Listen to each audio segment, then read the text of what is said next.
Muy buenas noches, un nuevo martes, el martes previo a las elecciones. Mi compañera aquí, Carmen Álvarez, con un problema de voz, así que va a hablar poco, pero siempre, cada palabra, una sentencia.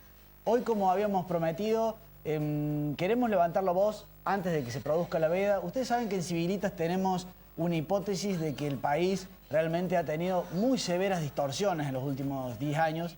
Se ha producido un intento de un proyecto hegemónico con tintes totalitarios, este proyecto cae, este Vamos por Todo, que inclusive hizo que naciera Esperanza Federal, o sea, unir un montón de gente para decir, paren, tenemos que advertir lo malo y empezar a redactar el día después, lo bueno, la Argentina que realmente queremos. Bueno, hay mucha gente que piensa por estos días que bueno, que Cristina y el kirchnerismo ya está, ya le ganamos, y empieza a pensar de nuevo en los detalles finos.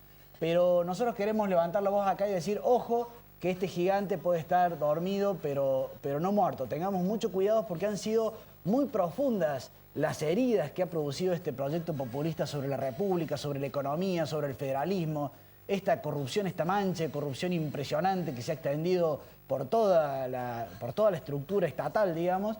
Y bueno, todo esto malo nos hace que tengamos que tener mucho cuidado. El domingo tenemos que votar con mucha conciencia sabiendo de que, por ejemplo, el proyecto reeleccionario de hacer una reelección indefinida puede estar ahí todavía en carpeta. El proyecto de ir por la justicia, la democratización de la justicia, que significa su avasallamiento, y cosas como las que nos han pasado en las últimas 2 semanas. Un presupuesto 2014 que, por ejemplo, a los cordobeses nos deja completamente discriminados. Una barbaridad, digamos. Cuando uno mira la plata que le va a entregar ese presupuesto ya tocado, ¿no? Con el 10% de inflación, cuando es el 25%, pero aún tocado, uno se busca como cordobés y dice, en este presupuesto nosotros los cordobeses no estamos. Estamos excluidos. Dicen que la novia del populismo es la pobreza. Y se ve que van de la mano en Argentina perfectamente. Y el resultado es obvio, tenemos cada vez más pobres. El pobrismo, le dicen inclusive.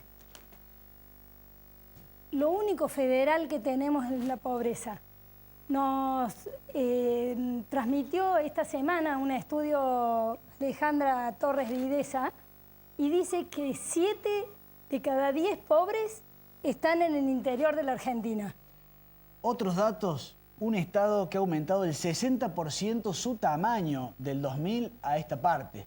Antes nos tomaba el 25% del PIB, ahora el 45,2%, casi el 50% de todo lo que producimos los argentinos, el Estado Sub se lo está metiendo en el bolsillo. Pero ahora vamos a comenzar con este contrarrelato y antes de tener a nuestro primer invitado, con esta pequeña perla. Parece una anécdota, pero es la prueba cabal de un equipo presidencial, Néstor Kirchner, que ya murió, y Cristina Kirchner, que sigue en pie, que nos han robado, que han corrompido, que se han llenado en su patrimonio y que casi se nos ríen en la cara al explicarnos por qué tienen tanta plata. ¿Se acuerdan de esta pregunta que hizo aquella estudiante en una universidad de Estados Unidos? A ver. Muchas gracias, señora presidenta. Mi nombre es Lynn y yo soy de los Estados Unidos, pero viví 6 años en Argentina. Lo que yo quisiera preguntar es, entiendo que usted no es economista, como nos dijo, pero quería saber cómo se explica el aumento de su patrimonio de 2 millones de pesos a 79 millones de pesos en 8 años. Mira, en realidad no sé dónde sacas esas cifras, pero no ha sido así. Ha habido denuncias en mi país acerca de estas cuestiones, no solamente para mí, sino para muchísimos otros funcionarios, muchísimas otras personas. Y la verdad que la justicia lo ha determinado. Yo toda la vida he tenido una determinada posición económica que no fue desde que llegué a la presidencia. Esto lo sabe, no sé cuánto tiempo viviste en Argentina, pero todo el mundo sabe que siempre he ejercido la profesión libremente. Mi estudio jurídico era uno de los más grandes y realmente puedo dar cuenta de todos y cada uno de mis bienes, y de hecho lo he hecho a través de pericias y de cosas que me he visto obligada a hacer como cualquier ciudadana, que es en este caso una ciudadana como en nuestro país. Los funcionarios públicos tienen la carga, es el único país del mundo donde se produce un delito con inversión de la carga de la prueba. No sos economista, vos sos economista, ¿no es cierto? No. Ah, bueno, yo soy abogada. Y en cualquier lugar uno es inocente hasta tanto es declarado culpable. El único lugar el único delito que no es así es en el caso de enriquecimiento ilícito en caso de un funcionario público. Y hemos recibido denuncias, obviamente, de la oposición y también de denunciadores profesionales, y nos hemos sometido a, como se ha sometido cualquier persona, al veredicto de la justicia, inclusive con peritajes por parte de 12, 20, 30 peritos de la Corte que han pasado por todas las instancias de primera, segunda, tercera y Cámara, en fin. Pero los números que manejás, infórmate bien, no son esos. Yo tenía una determinada, teníamos y tengo una determinada posición económica que ha sido producto de, de que he trabajado toda mi vida y he sido una muy exitosa abogada. Ahora soy una exitosa presidenta también. Gracias. Y he sido una muy exitosa abogada. Ahora soy una exitosa presidenta también. Gracias. Previo al relato está esto, la corrupción, debido a Eskenazi, el jardinero, el hombre que maneja los medios, o sea, un enorme aparato de corrupción montado y que realmente tiene que indignarnos. No nos acostumbremos a que esta gente nos robe, ni esta gente, ni nadie, ni ningún político. Tenemos en la mesa a Agustín Laje, un miembro de Esperanza Federal. Gracias por venir, Agustín. Gracias a ustedes. El martes pasado presentamos un libro fantástico que ha sacado Agustín junto con Nicolás Márquez, que se llama Cuando el relato es una farsa, la respuesta a la mentira kirchnerista, que realmente es un compendio fantástico. Por supuesto que produce indignación, pasás por todos los estados de ánimo al leer este libro, te lo felicito porque realmente está muy bien escrito, muy bien documentado. Y el índice, una vez hasta se olvida de tantas cosas que han pasado durante esta era kirchnerista, y esto te lo recuerda, los fondos de Santa Cruz, la corrupción, la cámpora, el manejo, la manipulación de los derechos humanos. Es un compendio muy bueno para que, es como una especie de nunca más. El que compre este libro se lo va a tener que regalar a sus nietos y a su tataranieto para decir, esto pasó en la Argentina por la desidia de muchos de nosotros. Agustín. Bueno, mira, este libro parte un poco de una hipótesis que tiene que ver mucho con lo que vos arrancaste el programa de hoy, que es que en la Argentina estamos en un estado de hegemonía kirchnerista. Y para pelear contra esta hegemonía hay que ponerse las antípodas del kirchnerismo y hacer una crítica de fondo. Ese es el espíritu de este libro, hacer una crítica que hable, sí, sobre las consecuencias del modelo nacional y popular, entre comillas, es decir, la corrupción, la falta de institucionalidad, etcétera, etcétera, pero hacer, sobre todo, una crítica, si se quiere, ideológica. Poner sobre la mesa ideas que no tengan nada que ver con el kirchnerismo y poder hacer una crítica desde ahí. Es un libro que, si tuviese que tener un título más completo, tendría que llamarse Cuando el relato es una farsa y una tragedia. Por esto también que vos hace un rato lo comentabas, el que lee pasa por diversos estados de ánimos. Se ríe porque tiene mucha ironía y ve la farsa en toda su dimensión, y también es para llorar, porque nos muestra lo que se ha convertido la Argentina en los últimos 10 años. Este libro parte, digamos, del supuesto de que la farsa kirchnerista se divide en dos niveles, que son las dos partes del libro. Un nivel biográfico, que tiene que ver con los actores centrales del kirchnerismo, Néstor y Cristina Kirchner, donde nos metemos en la profundidad de su vida privada, digamos, de dónde ha nacido, los aspectos familiares que influyeron en su personalidad, cómo fue su vida en la universidad, qué rol tuvieron durante los años 70, que ellos se han vendido desde el 2003 hasta la fecha como tipos comprometidos con la guerrilla y otra serie de cuestiones similares. O con los derechos humanos. O con los derechos humanos, claro. ¿Cuál fue su rol en la intendencia y en la gobernación en el sur? Que, bueno, vos me das pie un poco para esto, de que jamás se han preocupado por los derechos humanos cuando estaban en Santa Cruz. Tenemos una infinidad de testimonios de dirigentes de estos organismos del sur que nos cuentan que jamás les prestaron siquiera un salón un 24 de marzo para hacer nada, jamás invitaron a Eve de Bonafini, a pesar de que desde 2003 se abrazaron con ella, bueno, etcétera. Todo, los casos de corrupción en el sur, como la desaparición de los fondos de Santa Cruz, que ya nadie se acuerda de eso, toda su vida antes del 2003. Ahora, cuando empieza el 2003, hacemos una síntesis del gobierno hasta nuestros días, después saltamos a la segunda parte del libro, que es la farsa en una dimensión estructural, digamos, el kirchnerismo como farsa, y por eso es que la tapa uno puede ver esa comparsa de personajes que no solamente tienen que ver con los funcionarios públicos, sino que tienen que ver también con deportistas que se han sumado al relato, que cantantes como Fito Páez, personajes históricos como el Che Guevara o como Héctor Cámpora, etcétera, ¿no? Y acá analizamos lo que nosotros consideramos son los 4 o 5 pilares que sostienen la farsa de este relato acá, que son derechos humanos, la guerra contra los medios de comunicación, el tema de la cámpora, esto de la juventud, que ahora tiene un espacio en la política gracias al kirchnerismo, la corrupción y la institucionalidad perdida, la república perdida, ¿no? El populismo. Eso, digamos, en extremada síntesis es el libro. Si pudiéramos robarte en un minuto, Sí. es muy profundo y casi yo diría que es lo más polémico del libro, el análisis, la lupa que han puesto sobre cómo tratan los derechos humanos y este entuerto que hicieron con las madres de Plaza de Mayo. Contame un poco de eso. Bien, es polémico porque nadie se anima, justamente por lo que hablábamos hace un rato, por la hegemonía, ¿no? Son aspectos que son políticamente incorrectos de tratar y nosotros nos hemos metido en el barro, hemos analizado la historia de la asociación que luego fue Fundación Madres de Plaza de Mayo, la historia personal de Bonafini, cómo convirtió una causa humanitaria como es la búsqueda de sus hijos en una causa ideológica que fue cooptado por grupos extremistas, luego se vinculó con ETA, con su comandante Marcos, con las FARC, cantó loas al terrorismo de Al-Qaeda, planificó una insurgencia guerrillera desde los sótanos de la Universidad de Madres de Plaza de Mayo durante los 90, es decir, se ha vinculado con una cuestión que en realidad no tiene nada que ver con derechos humanos.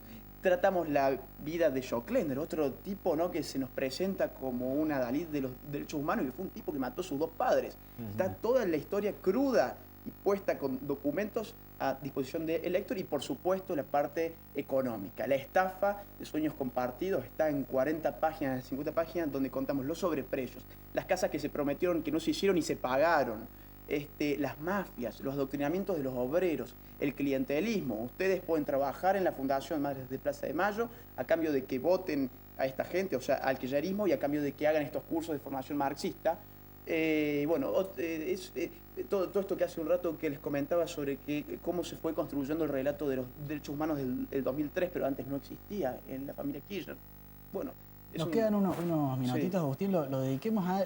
hay como en este intento de atropello acá, digamos, del vamos por todo, van por los medios, van por la justicia y van por una serie de cajas. Ustedes en el libro encuentran algunos comunes denominadores, digamos, en esto de ir por los medios. Sí. ¿Qué hay detrás, digamos? Mira, lo que hay es un intento de monopolización del espacio comunicacional. A diferencia de lo que ellos han argumentado, que vos fíjate que usan la misma palabra que con el tema de la justicia, que ellos hablan de la democratización del espacio comunicacional. Esto no es una democratización, porque ya estamos viendo en qué consiste el proyecto comunicacional del kirchnerismo, que es rentar a los periodistas, tenerlos sujetos a la pauta oficial, que está contado con lujo de detalle en el libro. Quieren cooptar medios, apretar a periodistas, encarcelar a periodistas también, que también esto se cuenta, y lo mismo ha pasado con la justicia. Usan la etiqueta de la democratización para lo que en verdad es una totalización de los medios de comunicación. Agustín, felicitaciones por este libro. No le anticipemos más porque si no, no lo van a comprar. O sea, Bueno. acá la cuestión es que hay que comprar el libro. Se vende en todos lados. Te felicito porque estás en todo el país, estás recorriendo distintos lugares. Ahora mismo me voy a Corrientes cuando salga de acá y le comento al público que se puede conseguir en las cadenas Jenny, Cúspide, el Ateneo, etc. Le cuento Decí que tu edad. 24 años. este joven de 24 años, cuando fue a Bahía Blanca a presentar este libro, no se lo dejaron presentar. El salón recibió amenazas y después a otro salón la gente de la izquierda se organizó para que Agustín Laje, un joven de 24 años, no pudiera presentar su libro. Estamos locos. Se ve que es un libro que molesta porque también tuvimos problemas en Mendoza, pero bueno, estamos dando para adelante porque la gente tiene que saber lo que es la farsa del relato kirchner. Felicitaciones, Agustín. Muchos Bueno, éxitos. vamos a un video, Carmen. Bueno, si bien no hemos profundizado sobre la cámpora, ¿ese es? No, el No. video que tiene, además de estar mal de la garganta, no, el video que vamos a ver ahora sientes es la entrevista que le hemos sacado a la Nata, digamos, una entrevista que le hacen. Muy interesante porque ya no es la Nata periodista preguntando, sino la Nata reflexionando. Y un solo comentario. El domingo pasado, estoy seguro que a usted le pasó algo parecido a lo que me pasó a mí. Cuando los que vemos la Nata, digamos, vimos la Nata y estamos tan acostumbrados a que la Nata tire esta enorme corrupción, valijas, aviones, gente que se queda con el poder, que va a las Islas Seychelles y demás, que cuando uno termina esos programas dice, al final no era para tanto. Claro, la Argentina se está volviendo tan animalmente bruta, digamos, que cuando no nos cuentan de que nos están robando en valijas, plata, uno dice, pero al final no era para tanto. Ojo con eso porque es terrible, es como si cuando empecemos a acostumbrarnos a que haya 100, 200 muertos y el día que haya 10 muertos, digamos, bueno, pero al final no era para tanto.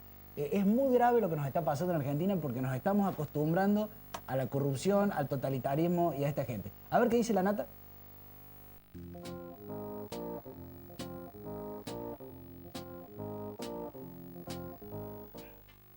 este es un gobierno democrático porque de hecho surge de las urnas, pero yo creo que así como el de Venezuela fue una democracia militar, porque tenía mucho que ver con lo militar, tenía una impronta militar, Chávez era militar, el ejército tenía mucho poder, yo diría que esta es una democracia autoritaria. Y hay cosas que han hecho bien, derechos humanos han hecho bien. El tema de la asignación universal por hijo yo creo que es un avance, pero no tiene que ser un orgullo. ¿Por qué creo que es un avance? Porque es importante que la gente reciba algún tipo de asistencia. ¿Por qué no tiene que ser un orgullo? Porque tiene que tener una contraprestación y no la tiene. Así como está planteado, es clientelismo y envilece al que lo recibe y al que lo da. Este es un momento difícil para Cristina. Yo creo que Cristina se creyó su propia mentira. O sea, yo creo que Cristina cree que está haciendo una revolución. Yo no puedo creer que gente grande diga que representa a la nación o al pueblo, ellos y los demás no. Porque todos somos la nación y todos somos el pueblo. Y tenés que estar muy loco para pensar que vos sos lo nacional y popular. Los demás que somos búlgaros. Es ridículo como planteo político. ¿Me entendés? ¿Por qué ella quiere la reelección? Porque nadie se baja de una revolución. Vos no vas a haber hecho una revolución para después irte y preguntarle a la gente, che, ¿qué piensan? Porque si llegan a pensar que no, ¿qué hacen? Fidel Castro no vuelve a subir a la Sierra Maestra, ¿me entendés? Arrepentido. Se queda. Bueno, por eso yo creo, y todavía hoy lo sigo pensando, que Cristina va a ir por la reelección, aun cuando pierda la parlamentaria. Yo creo que ellos van a inventar una manera de hacer una constitución arriba de la constitución, como hizo Chávez en su momento en Venezuela. Y entonces eso les va a habilitar la reelección. En verdad yo creo que esto va a ser suicida para Cristina, porque va a perder, pero eso no quiere decir que no lo vaya a intentar. Yo creo que a Cristina le va a ganar el peronismo de derecha. ¿Por qué? Porque lo que sería el monopolio del discurso progresista electoral lo tiene el gobierno, aunque sea mentira. Que va a ser muy difícil ganarle por izquierda al gobierno. Yo creo que quien va a reemplazar a Cristina es más alguien del peronismo que tenga un discurso más conciliador, más conservador, que garantice que las conquistas del peronismo se van a mantener. Entonces, es más probable que le gane Scioli o Massa, que son parte del peronismo más de centro-derecha, que le gane una alianza entre los socialistas y los radicales con él.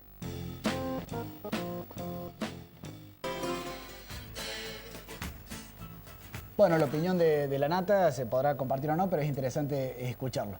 Lo hemos invitado a Daniel González, a quien siempre apreciamos mucho, tanto él como sus columnas, que son muy profundas. Bueno, Daniel, la pregunta que nos hacemos en esto de ver que el gigante está dormido, pero tal vez no está muerto, es ¿cómo sigue esta película, sobre todo para los que estamos tratando de luchar contra este tipo de proyectos hegemónicos, digamos? ¿Cómo lo ves vos, que venís analizando muy finamente el devenir del populismo, digamos? Claro, bueno, el populismo siempre nos hace una promesa que después no puede cumplir. El populismo piensa que, digamos, que un grupo de revolucionarios apropiados del Estado pueden hacer justicia distributiva, pueden hacer crecer la economía a partir de la pura voluntad. El relato se ha logrado mantener bastante tiempo, 10 años, en razón de que se han vivido condiciones económicas excepcionales en estos años en la Argentina y en toda la región, cosa que no hay que olvidar, porque claro, no es una excepcionalidad argentina. Toda la región ha tenido, a partir de un fenómeno internacional, ha vivido estos años una situación sumamente beneficiosa para su economía.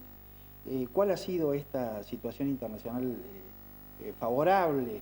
Y bueno, la incorporación de China y la India, pero principalmente China, al mercado mundial como demandante de materias primas, de alimentos, combustibles, minerales, etcétera, para su economía, que se ha potenciado en todos estos años. Ahora bien, es muy interesante ver por qué la economía china ha pegado este salto gigantesco en estos años. Ha pegado este salto gigantesco, y esto parece una ironía, a partir del abandono de políticas tales como las que adoptó Argentina. China ha crecido principalmente a partir de las reformas que hizo Deng Xiaoping a partir del comienzo de los 80, año 79, comienzo de los 80, que liberalizó y generó espacios económicos privados, donde el Estado no participaba y donde el empresariado privado se regía por normas capitalistas. Claro. Eso fue lo que permitió que China, digamos, potenciara su economía de esta manera. Al potenciar la economía china por el abandono de políticas, o el abandono, digamos, parcial, pero abandono al fin, fue la novedad en el caso de China, el abandono de políticas con una fuerte presencia del Estado. Nosotros vamos a contramano. Claro, eso nos favorece nuestra economía y nos permite, le permite al kirchnerismo adoptar políticas despilfarradoras de los recursos como han sido las que ha adoptado.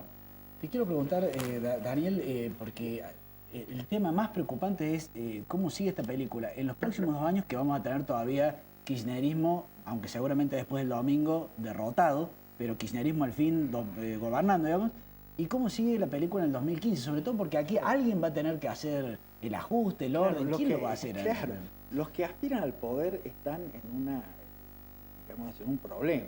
Ellos no pueden, ellos pueden criticar la política que se ha llevado a cabo estos años, pero no pueden decir vamos a hacer un ajuste y el ajuste va a significar, en fin, algunas privaciones, algunos recortes de beneficios, etcétera, etcétera, porque nadie los votaría en ese caso. Claro. Entonces todos ellos tienen que decir que no, que hay formas de parar la inflación sin padecimientos, sin restringir el gasto, etcétera, etcétera.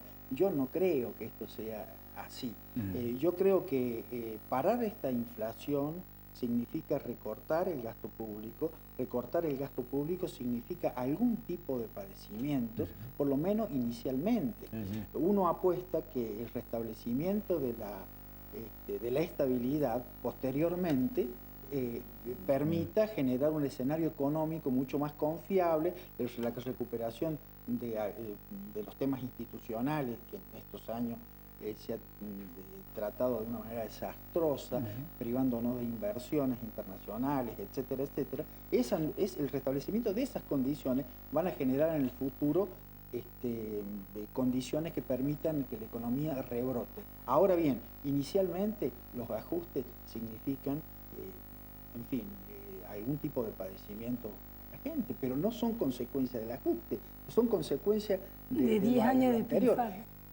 Yo creo que, claro, de los 10 años previos, yo creo que entre las posibilidades que existen es que sea a este gobierno al que le toque hacer algún tipo de ajuste. Que la bomba le explote en las manos antes de entregar el poder. Sería un hecho de justicia. La convertibilidad estalló después, si bien en las manos de uno de sus creadores, que fue Domingo Cavallo, ¿no? Pero estalló, pero ha habido siempre, muchas veces en la historia argentina, las consecuencias de políticas de este tipo se postergan en el tiempo y le caen a otros gobiernos, ¿no? Muchas gracias por tu participación en el programa. Bueno, este último video vamos a pasar unos segundos porque estamos un poco pasados de tiempo, lo buscó la producción para que no nos olvidemos. Acuérdense de que mientras hablamos, como hablamos en Esperanza Federal, nosotros en todas las reuniones estamos hablando de la transición, del día de después, de cómo hay que avanzar. Pero mientras tanto, hay señores como Moreno que además de apretar a los empresarios, cerrar la economía, manejar discrecionalmente cuánta variable se pueda hacer, se da el lujo de cantar junto con la cámpora de una manera que, como muestra Vale un Botón, esa es la Argentina patotera, futbolera que quiere plantearnos la cámpora y Moreno, ¿no es así, Carmen? Así es. En palabras de Mariano Recalde de hoy, no somos patoteros ni barra bravas, pero... A ver si son patoteros y barra bravas, a ver.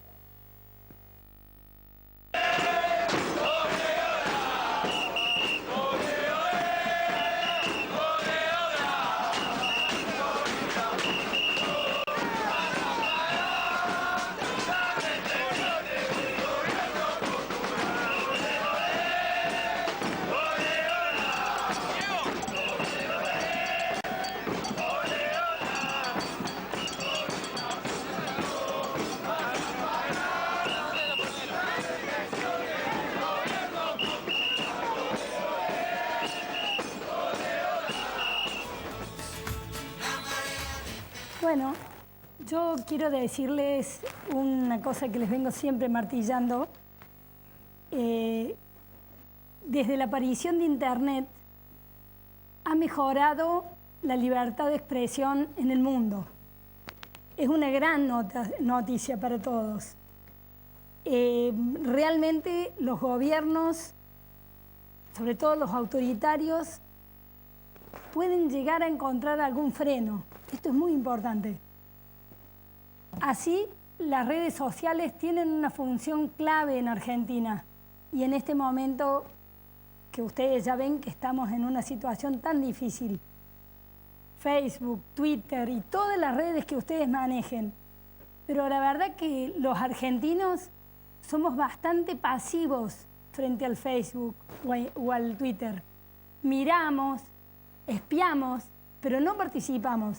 Necesitamos que compartan, que participen, que contesten, que defiendan posturas, que argumenten. Así vamos a tener una garantizada esa libertad de expresión. En esa línea yo también me sumo con Carmen y les recuerdo.